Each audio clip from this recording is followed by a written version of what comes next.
ഈ ചങ്ങാതികളെ നിങ്ങൾക്ക് ഓർമ്മയുണ്ടോ നമ്മൾ ചെയ്തെടുത്തത്? ഒന്നിലെ ചെടി ഈ വെയിലത്ത് വാടി കരിഞ്ഞു പോയി, കുറച്ചൊക്കെ. ഒന്നിലേത് ഉഷാറാണ് കേട്ടോ.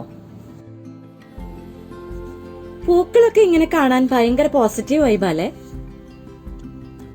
ഞാനിപ്പോ ഈ തൊട്ടും തലോടിയും ഒക്കെ നിൽക്കുന്ന ഈ പ്ലാന്റ് ഏതാണെന്ന് മനസ്സിലായ നിങ്ങൾക്ക്? ബ്ലീഡിംഗ് ഹാർട്ട് എന്ന് പറഞ്ഞിട്ടുള്ള ചെടി കേട്ടിട്ടില്ലേ? ദാ ഇതിന്റെ റെഡ് വെറൈറ്റി ആണ് കേട്ടോ. പിടിപ്പിക്കാനായിട്ട് എളുപ്പമുള്ളതും ഫാസ്റ്റ് ആയിട്ട് ഗ്രോ ചെയ്യുന്നതൊക്കെ ഈ റെഡ് വെറൈറ്റി ആണ് കേട്ടോ. ഇത് കണ്ട ആള് വിരിഞ്ഞു തുടങ്ങിയിട്ടാ. എന്ത് സുന്ദരിയാലേ. മാതളം പോലെ തന്നെ പൂവും സുന്ദരിയാണ്.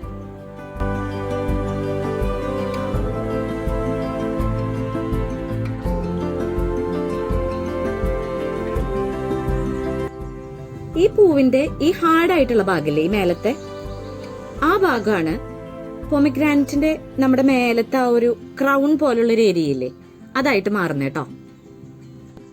പിന്നെ നമ്മുടെ മലയാളികളുടെ ജീവിതത്തില് ഏറ്റവും ഒഴിച്ചു കൂടാൻ പറ്റാത്തൊരു കാര്യല്ലേ ഈ ടീ അല്ലെങ്കിൽ ചായ എന്നൊക്കെ പറയുന്നത്. ഹെൽത്തി ആയിട്ടുള്ള ഒരുപാട് ടീകൾ നമ്മൾ പരീക്ഷിക്കാറുണ്ട്. ഇന്ന് അങ്ങനെ ഒന്നാവട്ടെ, നമ്മുടെ മാതള ചായ. ഒരുപാട് പ്രയാസമൊന്നുമില്ല, വളരെ എളുപ്പമാണ്. പൊമിഗ്രാനറ്റിന്റെ മണികൾ എടുക്കുക. നല്ല റൂബി സ്റ്റോൺ പോലെ ഉണ്ടല്ലേ കാണാൻ. നന്നായി ഉടച്ചെടുക്കുക. അതിലെ നീരൊക്കെ നന്നായിട്ട് ഇറങ്ങി വരണം. എന്നിട്ട് ഷുഗർ അല്ലെങ്കിൽ ഹണി, അതൊക്കെ നമ്മുടെ പ്രിഫറൻസ് പോലെയാണ്. നമ്മൾ യൂസ് ചെയ്യുന്ന ഏത് സ്വീറ്റ്നറും ഉപയോഗിക്കാം. ഹെൽത്തിന് കുറച്ച് പ്രാധാന്യം കൊടുക്കുന്നവരാണെങ്കിൽ ഒന്നും ഉപയോഗിക്കാതിരിക്കുകയായിരിക്കും നല്ലത്. ഞാനിവിടെ പഞ്ചസാര പൊടിച്ചതാണ് എടുത്തത്, കാരണം ഇവിടെ ഹണി ഉണ്ടായിരുന്നില്ല, അതുകൊണ്ട്.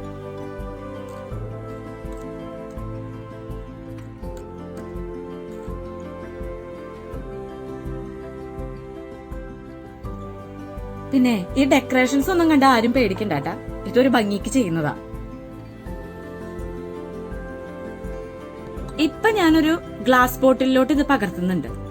ഇത് നമ്മള് ഫ്രിഡ്ജിൽ സ്റ്റോർ ചെയ്യാൻ വേണ്ടിട്ടാ. ഒരു 3-4 ദിവസമൊക്കെ സിമ്പിൾ ആയിട്ട് സ്റ്റോർ ആയിട്ട് ഇരിക്കും കേട്ടോ. അത് ഇതിൽ നിന്ന് നമുക്ക് ആവശ്യത്തിന് 1-2 ടീസ്പൂണോ അല്ലെങ്കിൽ അതിലധികമോ നമ്മുടെ അളവിനനുസരിച്ച് പകർത്താം. അതിനുശേഷം കുറച്ച് മിന്റ് ലീവ്സ് ഇടാം. മിന്റ് ലീവ്സ് നിർബന്ധമല്ല, മിന്റിന്റെ ടേസ്റ്റ് ഇഷ്ടമുള്ള ആൾക്കാർക്ക് ആ ലീവ്സ് യൂസ് ചെയ്യാം. നല്ലൊരു ഫ്ലേവർ കൊടുക്കുന്ന ഒരു സംഭവമാണ്. എന്നിട്ട് നല്ല ചൂടുള്ള വെള്ളം അതിലോട്ട് പകർത്താം. എന്നിട്ട് കുറച്ചു നേരം മൂടി റെസ്റ്റ് ചെയ്യാനായിട്ട് വെക്കാം. അതിനുശേഷം അരിച്ചെടുത്താൽ നമ്മുടെ പോമിഗ്രാനറ്റ് ടീ അഥവാ മാതള ചായ റെഡി.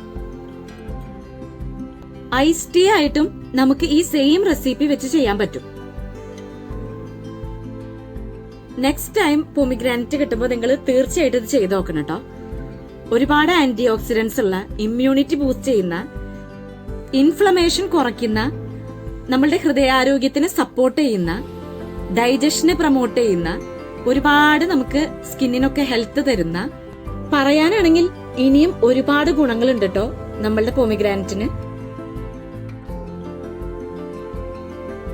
ഫാസ്റ്റ് ഫുഡും പ്രോസസ്ഡ് ഫുഡും ഒക്കെ ഇഷ്ടപ്പെടുന്ന ഈ കാലത്ത് ഇടയ്ക്കൊക്കെ ഒരു ഹെൽത്തി ടീ ഒക്കെ ആവാടോ.